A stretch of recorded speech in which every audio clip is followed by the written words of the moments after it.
Poltergeists are usually associated with an individual. Hauntings seem to be connected with an area. A house, usually. Poltergeist disturbances are fairly short duration, perhaps a couple of months. Hauntings can go on for years. Broadcasting live from the dark and cold dungeons deep beneath the KLAV studios in Las Vegas, Nevada. Prepare yourselves to be taken away into another dimension as we now have control over your thoughts, fears, and perspective of the unexplained world you dare not speak of. With your hosts, Lindsay Knight and Michael Knight. Ladies and gentlemen, we now open the gates to the paranormal and beyond.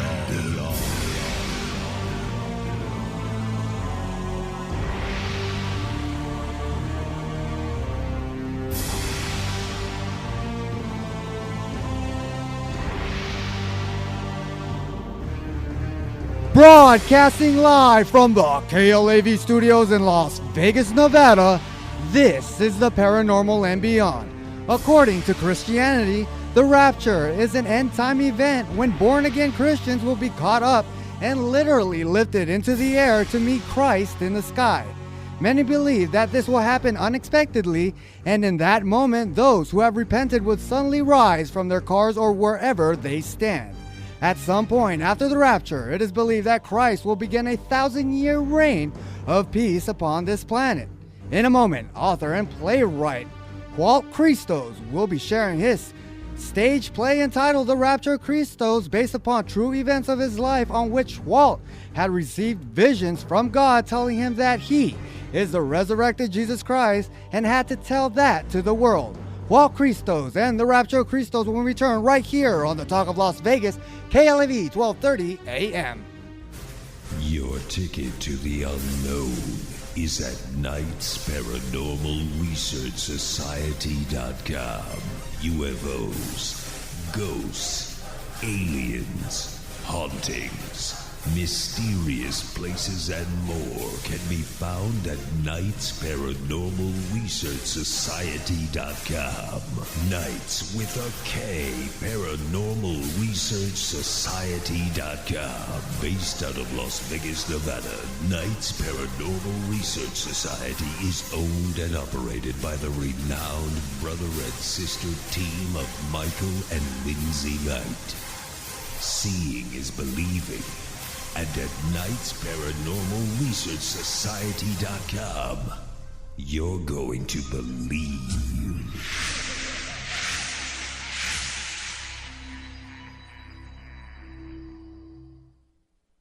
Join us every Monday, Wednesday, and Friday, 11 p.m. to midnight, for the Paranormal and Beyond. Join host Michael Knight and Lindsay Knight as they investigate the unexplained and most controversial mysteries of the world. The Paranormal and Beyond, where the paranormal lives on and conspiracies exposed. The Paranormal and Beyond, Monday, Wednesday, and Friday, 11 p.m. to midnight. Brought to you by KnightsParanormalResearchSociety.com.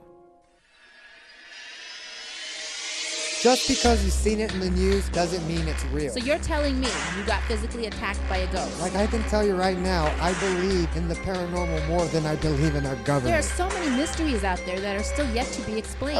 You folks have some of your facts wrong, and you just keep talking about generalities. With all due respect, sir, you have not brought anything to the table to prove us wrong. This is the Paranormal and Beyond, and it's your show.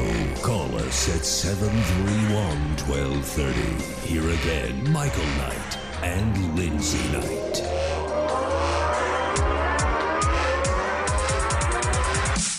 Welcome back to another brand new edition of the Paranormal and Beyond. But first, be sure to check us out at KnightsParanormalResearchSociety.com, where you can link up to past shows by simply clicking on that archive link above. That's KnightsParanormalResearchSociety.com. Ever want to be an actor or acting? Well, start by acting right now by logging on to HollywoodBoundActingAcademy.com. Once again, that's HollywoodBoundActingAcademy.com. special shout out to all those listening online through the KLAV1230am.com website and all those driving around in the Vegas Valley listening to us on your stereos. I'm your host, Michael Knight, and alongside of me is your hostess, Lindsay Knight, your radio evangelist, preaching the gospel today and singing you a lullaby of truth, conspiracy, and paranormal in one package that you can take to your mama. How you doing, Lindsay? Hello, hello. Oh, Excited for tonight's show. I felt like I was just here yesterday. Lawrence, our board op, welcome back, buddy. Yeah, we missed him on this program. And Lindsay, how's your day today, by the way? Too much coffee, huh? I'm tweaking right now, tweaking big time. All right. You can only see me. All right, standing by we have Jualt Christos. We're going to talk about the Rapture of Christos, but first, let's get into today's news. Topping the news for the paranormal and beyond this Wednesday, November 6th, bringing you up-to-the-minute news on all strange and bizarre happenings around the globe. Talk about messing with the wrong people. In Hemet, California, a woman awoke to discover burglars attempting to steal the watch from her wrist. She said she actually scared them off with the tomahawk that was beside her bedside. Robin Irvine of Hemet, a tomahawk throwing champion, said she woke up terrified Saturday morning when she felt someone attempting to take her watch from her wrist. I sat up and screamed at the top of my lungs, she said. Irvine said she grabbed a tomahawk she kept by her bed, and then the weapon frightened the two men into fleeing. I could have thrown it, put it right into his spine, but I couldn't do it. It's my training. I just couldn't do it. Police said one of the men, Nicholas Uolo, was found hiding in a nearby bush and arrested on a first-degree burglar charge. The other suspect is still on the loose. In other news, 2 British teens have sparked outrage after they dressed up for a Halloween contest as the Twin Towers during the 9/11 terrorist attack and actually won. The costume labels South Tower and North Tower featured explosives, flames, and people jumping from windows. The 2 teens also wore hats with American flag planted in a wreckage. The outrage has prompted the 2 teens to apologize for the actions, depicting it was a reminder of the horrors endured and not as a joke. Reporting the news for the paranormal and beyond, this is Lindsay Knight. Okay, I heard other news where that lady dressed up as a Boston runner in a bombing. That's right, I remember incident. that. And she got a very big backlash on that, and people did not find that amusing. And the first story you spoke about, people better watch out when they break into homes or wherever. You never know what talent somebody's hiding. There's stories where, people break in, like in Las Vegas, and home invasions, and next thing you know, they think just because they're an older couple, they're going to get away with their TV and, so forth.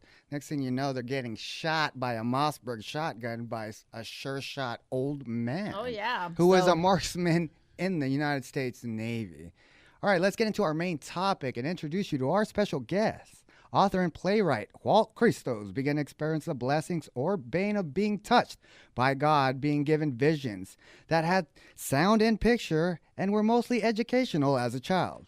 These visions from God later told Jualt that he was Christ and had to tell the world. Walter resisted this course of action, thinking that doing so would be detrimental, insane, but the visions continued nonetheless. Throughout childhood, Jualt won a contest of the Young Men's Christian Association's Indian Guides program that gave to him honorary membership, adoption into the Iroquois Confederation, which also resulted in being drafted as a shaman in the Native American tradition.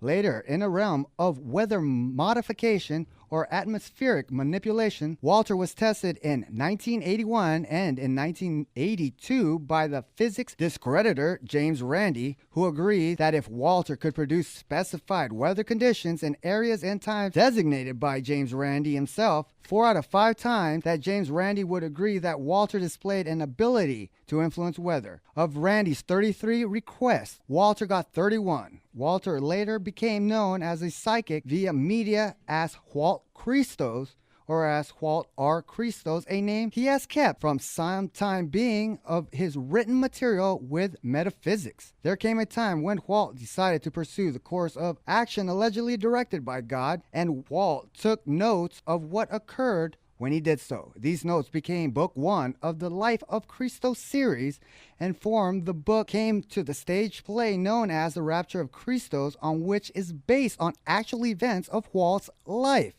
The Paranormal Beyond would like to welcome on the program Jualt Christos. How you doing, Jualt? I'm doing okay, and thank you very much for having me. Oh, it's always a pleasure to have you. You have a remarkable story. Let's go back as a child. As I read a bio, you started having these visions. When I was 6, Yeah, I had gone to church, and as I said, I was 6 years old, and if the choir came in, people would stand up.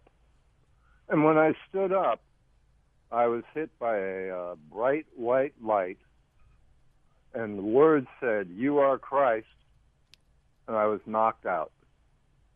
When I came to, I was laying outside on the ground. There was a circle of adults standing around me. And I looked up at them and I said, "Why me?" And they said, "Did you eat breakfast?" And for me, that's always been kind of funny, neither here nor there, because I didn't know that those two events could be related in that way. So that's when it started. And that was a singular event, something that happens and then you don't think anything about. And I was 6, I was a kid. But then thereafter, I started getting visions, okay? And what that would be like if you're looking at a wall, or if you're looking at an image, if you're sitting in a radio station, if you're sitting at home and you see paintings on the wall, there's a TV over there, there's chairs over here, all of a sudden, like a circular area of that wall would shimmer, and I would get to start watching a TV. In other words, I was not seeing it inside my head. At least it did not seem to me that I was seeing it inside my head. It looked to me like I would be watching a TV. And I would get to see pictures of times past, and then later on of potential futures.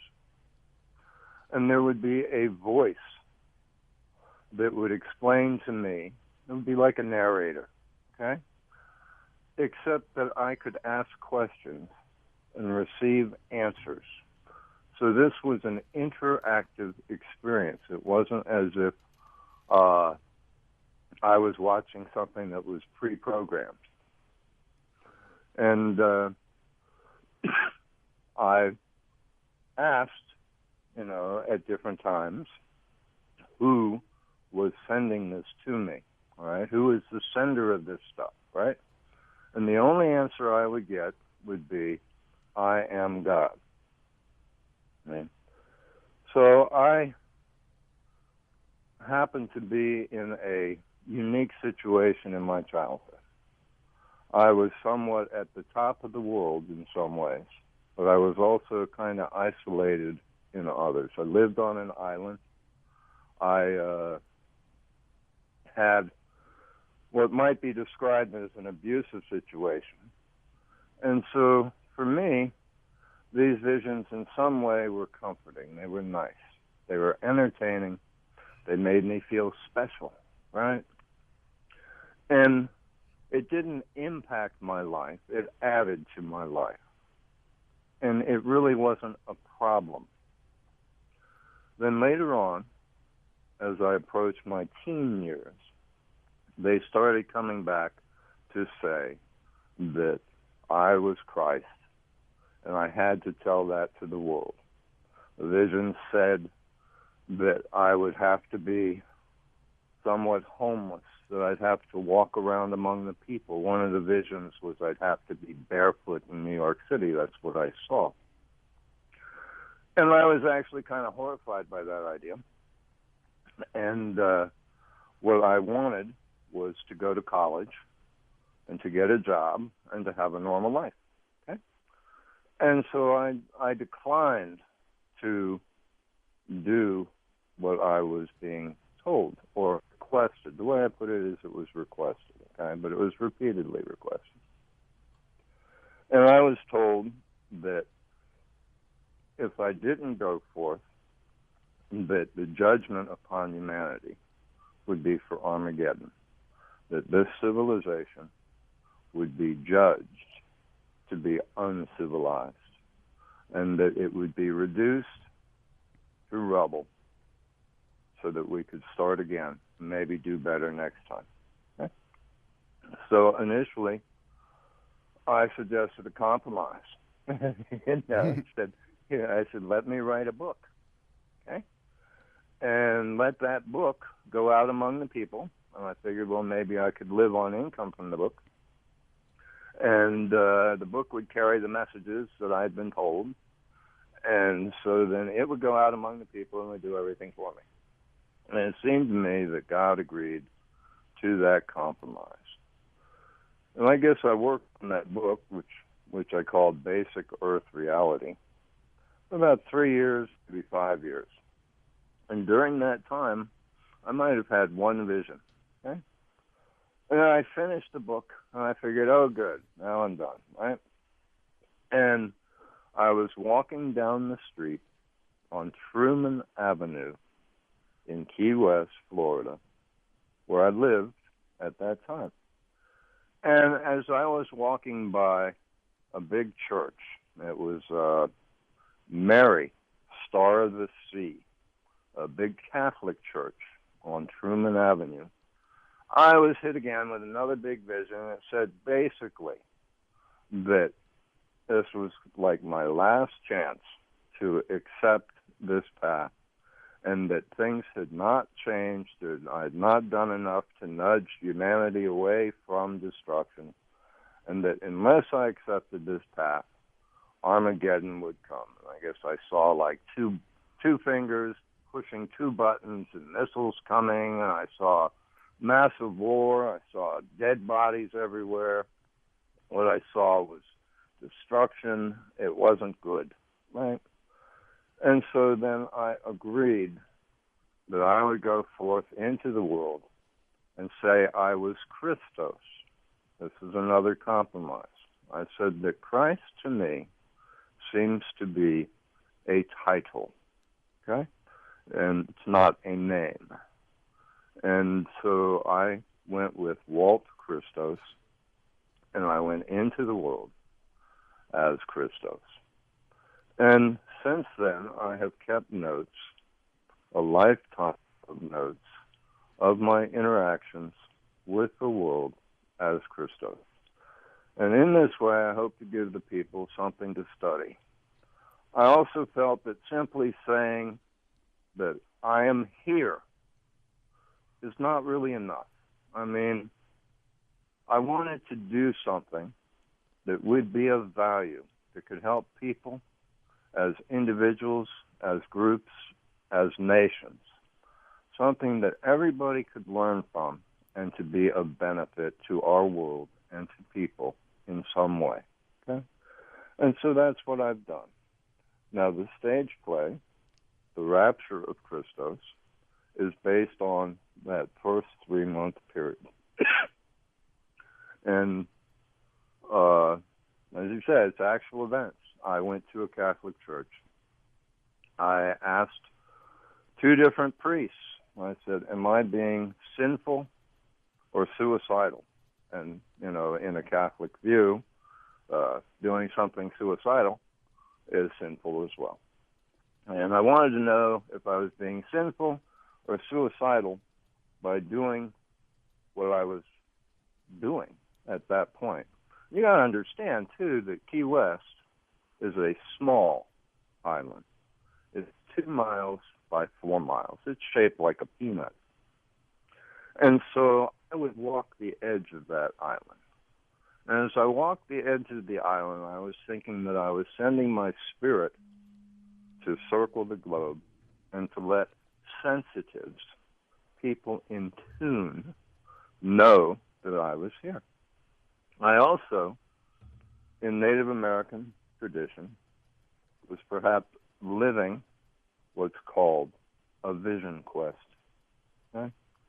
And I was what might be called, in Native American tradition, gathering allies. Okay? And I met with beings. I met with gods, with angels. I would say I met with elves, ETs. I interacted with potential human futures.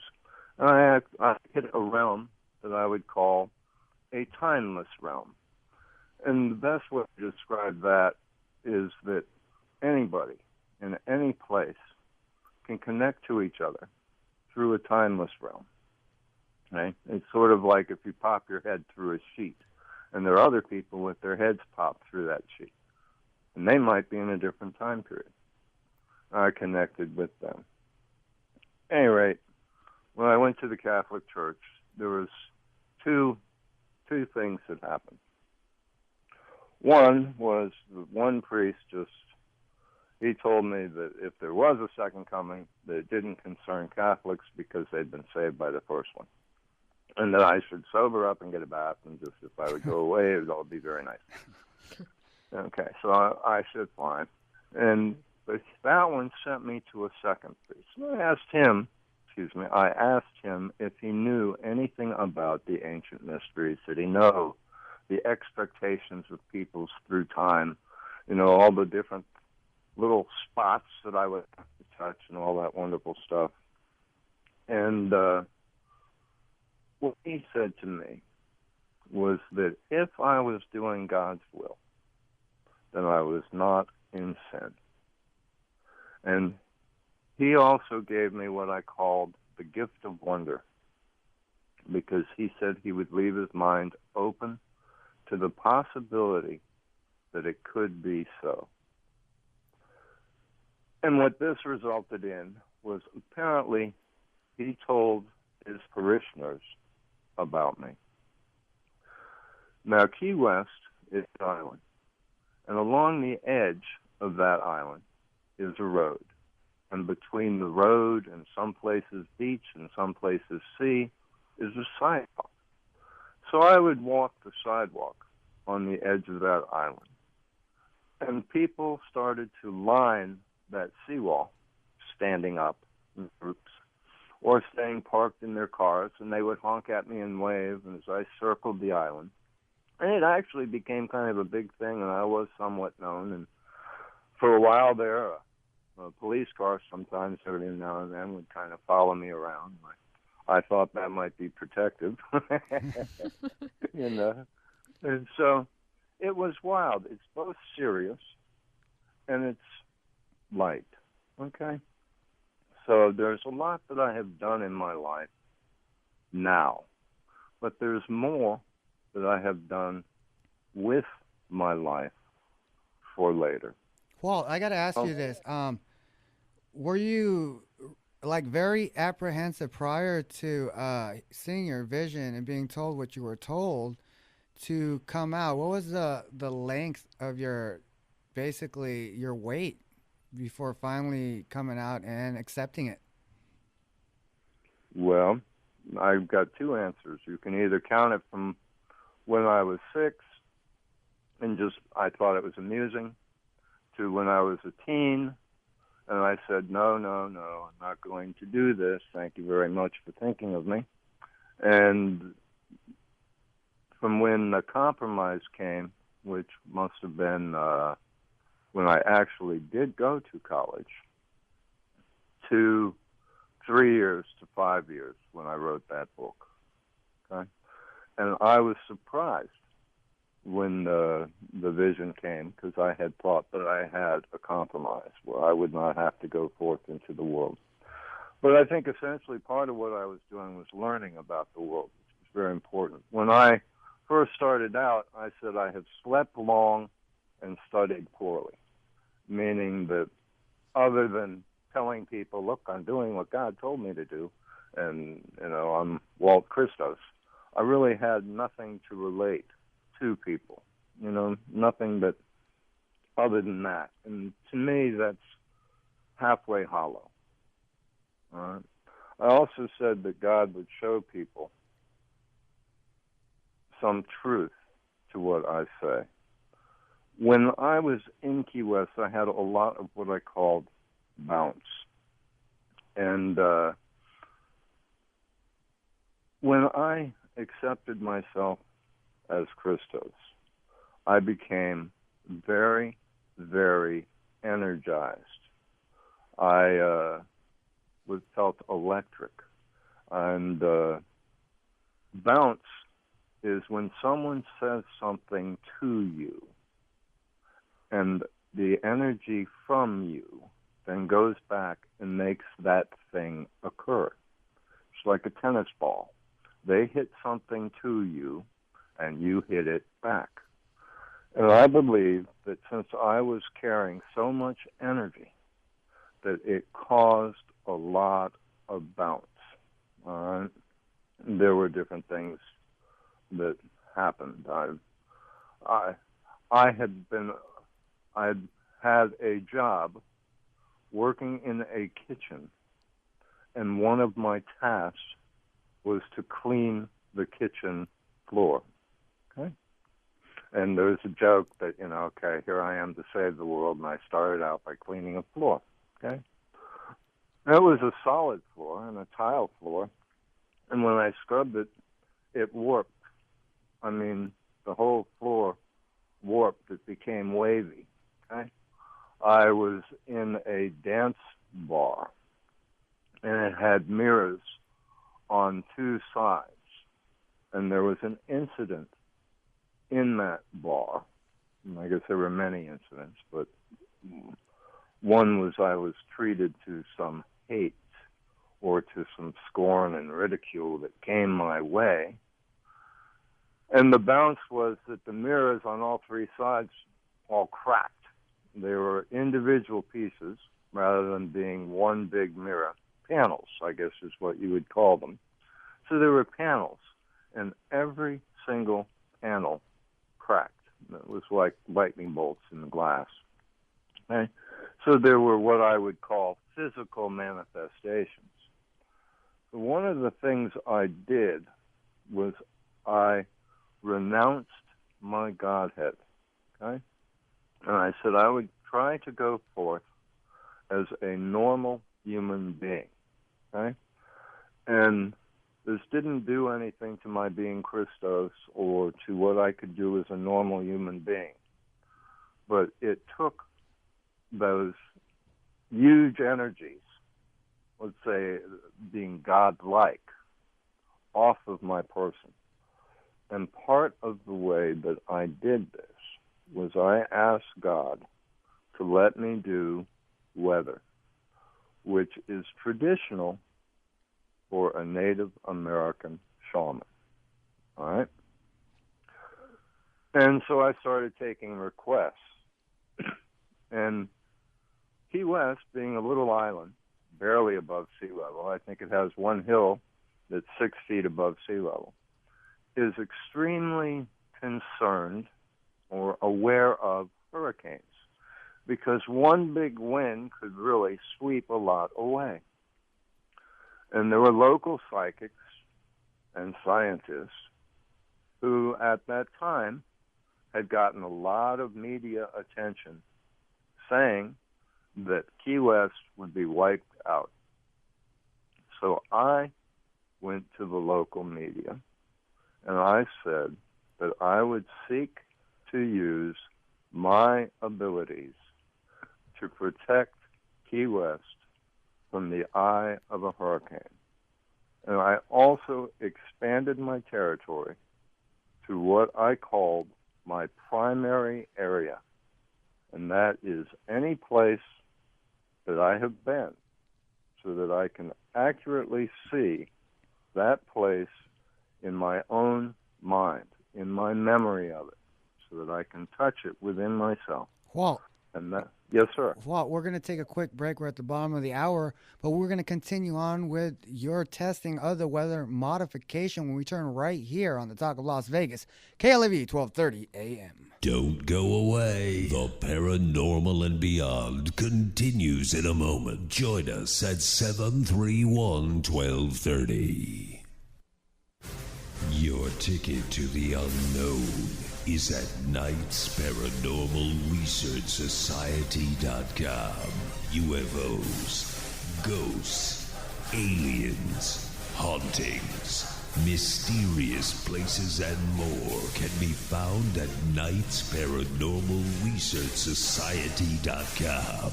Knights with a K, Paranormal Research Society.com. Based out of Las Vegas, Nevada, Knights Paranormal Research Society is owned and operated by the renowned brother and sister team of Michael and Lindsay Knight.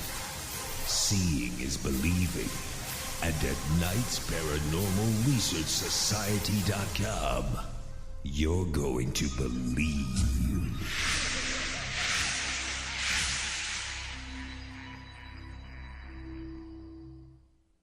Join us every Monday, Wednesday, and Friday, 11 p.m. to midnight, for the Paranormal and Beyond. Join host Michael Knight and Lindsay Knight as they investigate the unexplained and most controversial mysteries of the world. The Paranormal and Beyond, where the paranormal lives on and conspiracies exposed. The Paranormal and Beyond, Monday, Wednesday, and Friday, 11 p.m. to midnight. Brought to you by Knights Paranormal Research Society.com.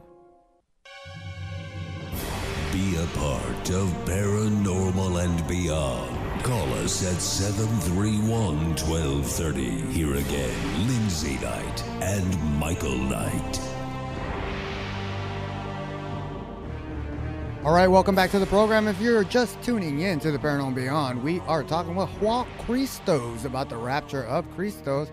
Remember, join us back here Friday as we're going to have Sander Mulder and talk about the biggest secret cover-up of mankind as we get into the Clementine conspiracy, aka Project Golden Dragon. All right, let's get back to Jualt. Jualt, are you there? Yes, sir. All right, now let's talk about the weather manipulation thing and get into James Randi. We all know this guy. This guy likes to throw monkey wrenches in everybody's lives. Yeah, he really does in some ways. He's quite dedicated in an abrasive way. If you ever compare him to Iran's Khomeini, they're very similar in at least appearance. I wondered if it was the same person. Oh, God. He, at that time, offered a reward of $10,000 to anyone who could display a psychic or paranormal ability. Okay? And I thought, well, maybe influencing weather in some ways qualifies as psychic or paranormal ability, though some of what I do is done by others, which I mean is my allies. I make requests to them, and they do it. But they don't have to do what I say, and there are things I can do on my own as a human being. Okay? So, I also thought that Randy wanted to find a real psychic, that he had been unable to do so, and that he was sincere, that he really thought that all psychics were fakes, which means they're either frauds or criminal. Okay? And so I sent him a letter saying that I could influence weather, and I suggested to him that he give me, 4 or 5 requests, and that if I got, say, 1 out of 4 or something like that, that would show influence. And he got back to me, and he said that, anybody can influence weather. And I said, well, then people have this ability, right? True. Doesn't that contradict what you're saying? And so he said, no, it's a delusion. Everybody thinks they can influence weather, change traffic lights, and other stuff. And I was going, well, that was a new one, and something for me to think about. It might be useful. And so, long story short, he sent me 22 requests. I let him pick the place, the time, and the type of weather. I just asked for at least a 3-day lead because my influence has a 3-day range, okay? And I got all of his requests, okay?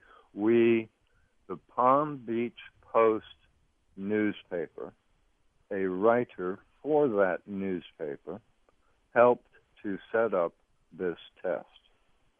So we used the Miami Herald newspaper as the official results.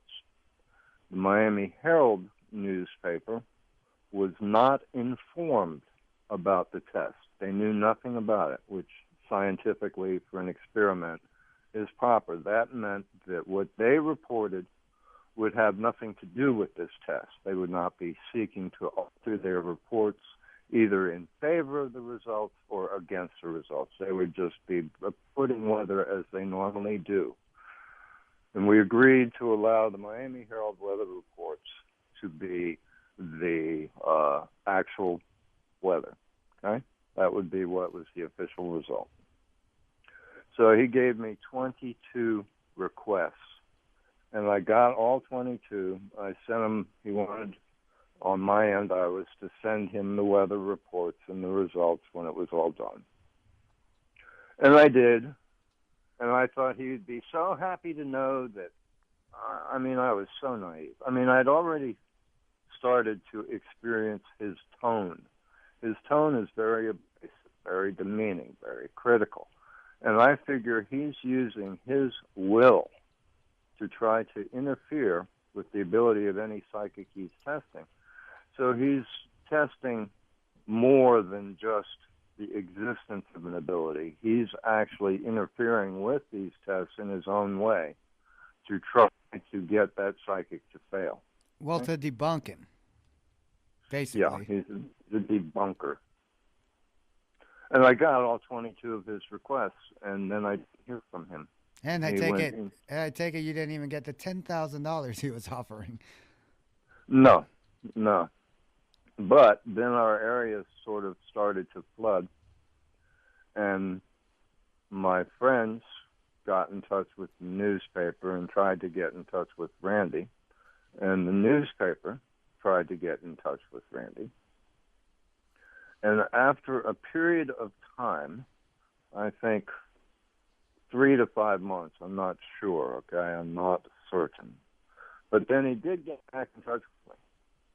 And he said that he understood that I had failed his first test, though the results of that test can be found online. All right? And I did get all of his requests. But he said, well, I know you failed, but you did good enough that I'd be willing to give you another test. Right? And he explained to me that he had been busy because he was testing Uri Geller. All right? And so he had to put me off. Well, actually, all he really had to do in my book was to write me a check and go before the media, put his arm around my shoulder, and say, I found him, right? I really did think that the man would be happy to have found me. I really did. I thought that this is what he wanted to find.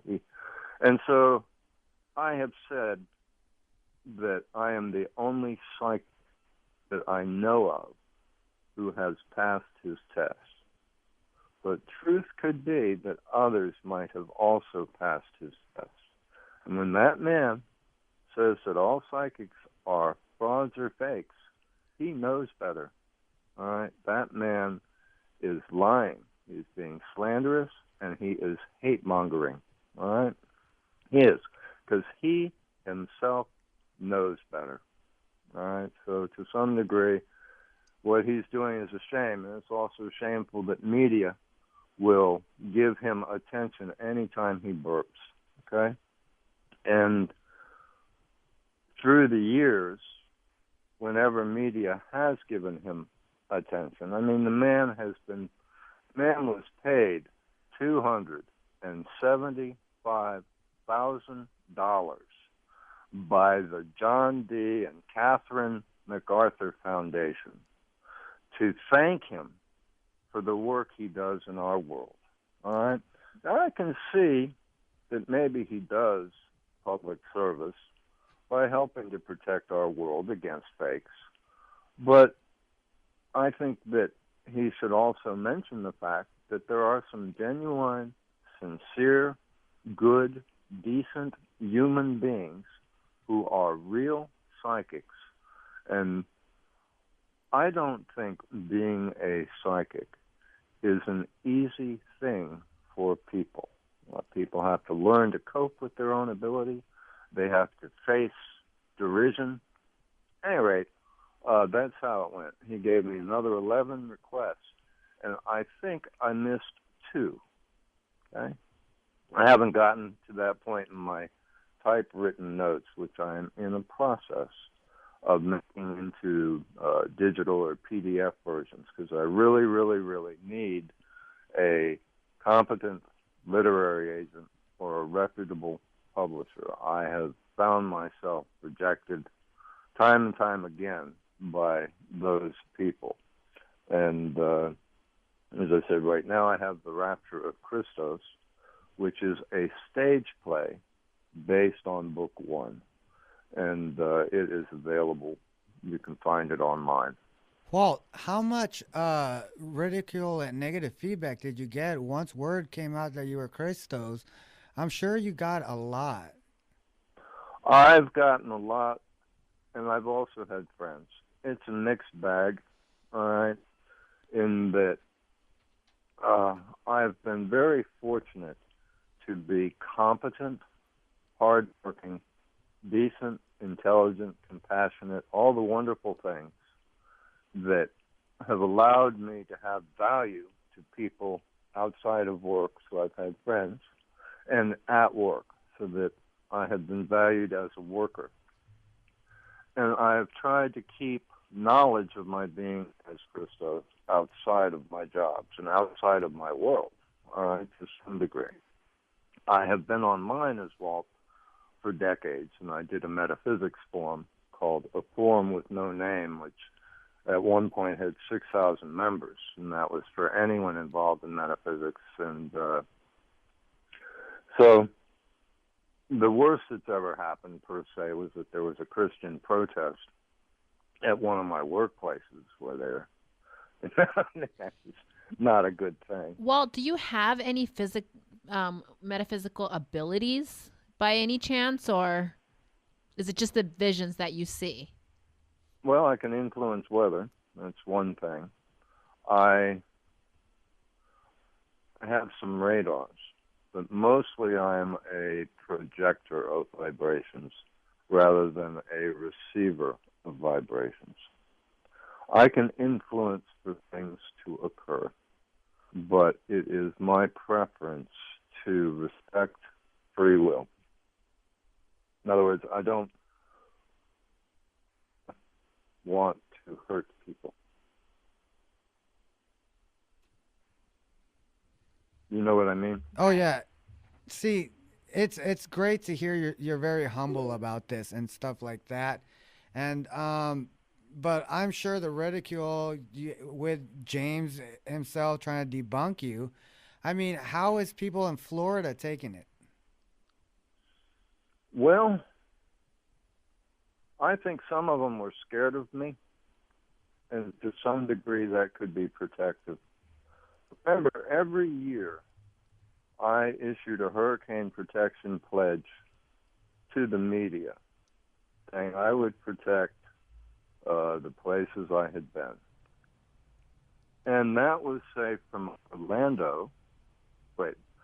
Daytona Beach or Ormond Beach, along I-4 through Orlando to Tampa, St. Petersburg, and down that coast to Naples, and then across Alligator Alley to Fort Lauderdale, and then back up to Ormond Beach, and also Key West.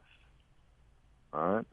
So that was a sizable area of land, and I did this for 30 years. Okay? The media reported my pledge, and for those 30 years, that area was protected. There are 2 exceptions in that 30-year period. All right? But other than those, that area was protected. I mean, I'd have Pat Robertson saying that, Orlando was sinful because Disney World was going to allow gays, so therefore everybody there would be destroyed. And whenever a hurricane or something came around, the man would leave. I mean, these people would just flee the area. But I stayed.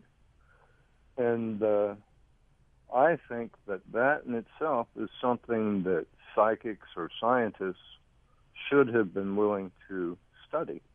All right? I mean, I've wondered why they haven't tried to put me to better use. There have been time periods where I've been on talk radio around the country. Okay? And I have offered to do things in those people's areas. I will tell you that I can touch any place on the globe. Wow. All right? But each place should have its own shaman. My joke is, have you hugged your shaman today? All right?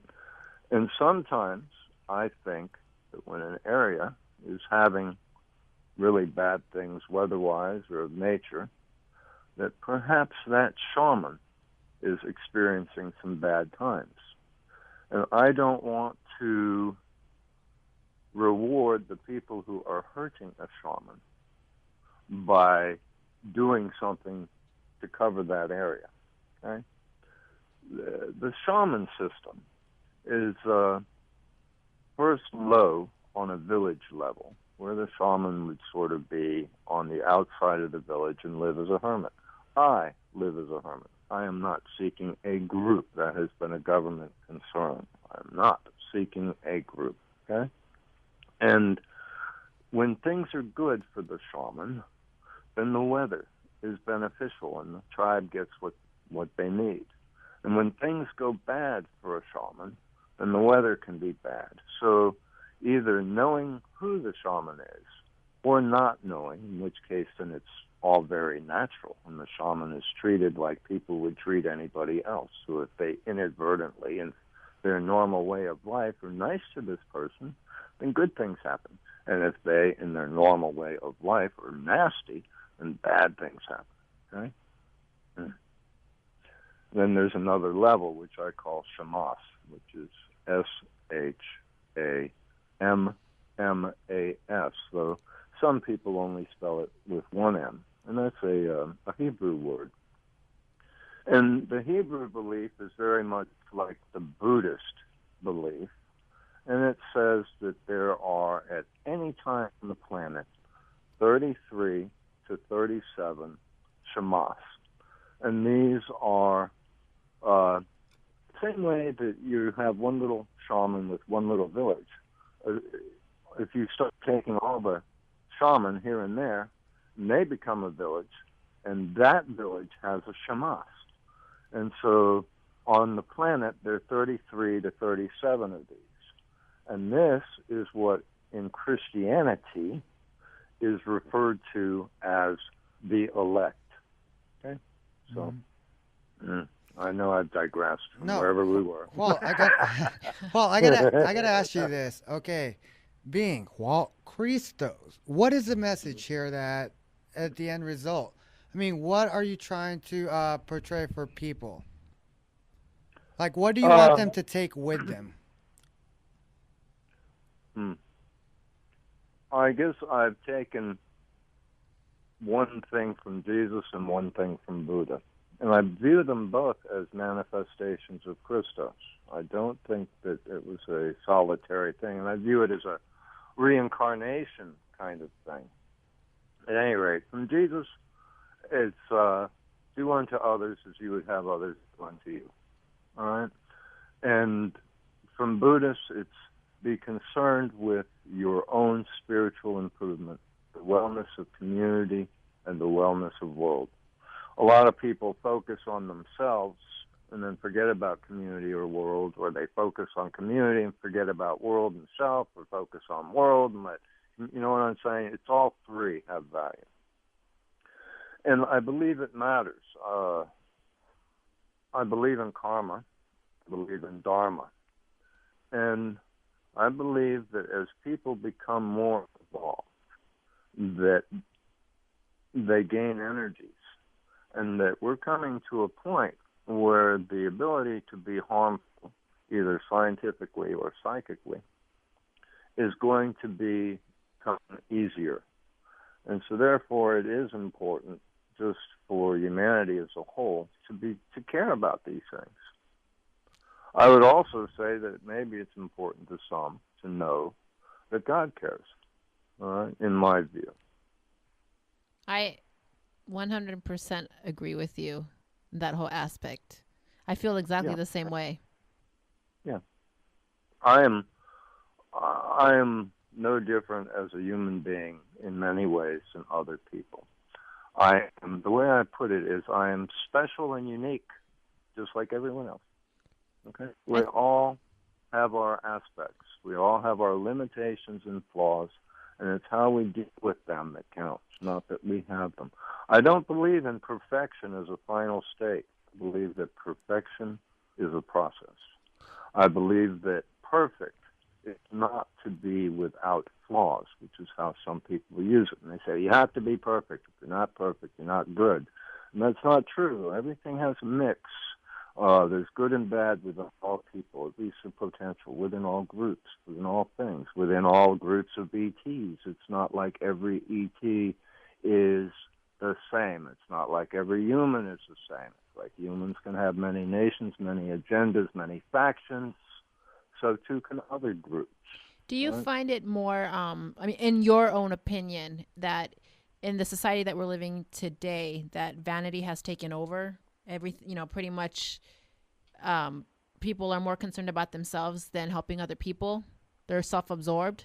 Not saying everybody, but I'm just saying there is, I think that's part of the picture, but I'm not sure that that's a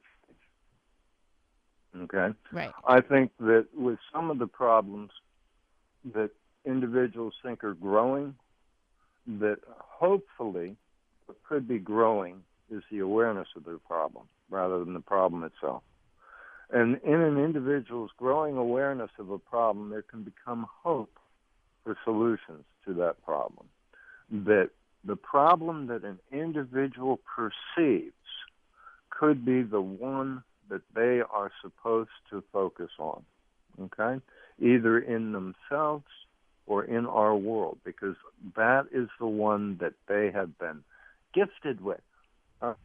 And I use the word gifted with a sense of humor, okay? I do. I mean, you can view it as a blessing or a bane, all right? Well, but it's yours. Well, yes, sir. It's great for you to be on the show. I mean, it's a very inspiring, enlightening broadcast. By the way, where can producers and directors pick up your playwright, The Rapture of Christos? It's available online. You can look for it by that name, or you can look for Jualt, Jualt. It's like one, but Jualt. And either way, you can find me. You can find it at www.publishamerica.net. And it's product number 49501. I mean, it's very interesting, very, very interesting, and it's just fascinating. It's funny how time flies because I was really absorbed in listening to what you were saying. I mean, it was fascinating. It really was, Walt. All right. Thank you. You're welcome. Thank you No. very much. Thank you, Paul, for being on the program. Remember, everybody out there, check back in here Friday at 11 as we talk about Project Golden Dragon, the Clementine Conspiracy. If you're not familiar with it, it's the biggest secret to mankind. So everybody stay safe out there. Enjoy your Thursday. See you back right here Friday, same time on the Paranormal Beyond. Good night, everybody.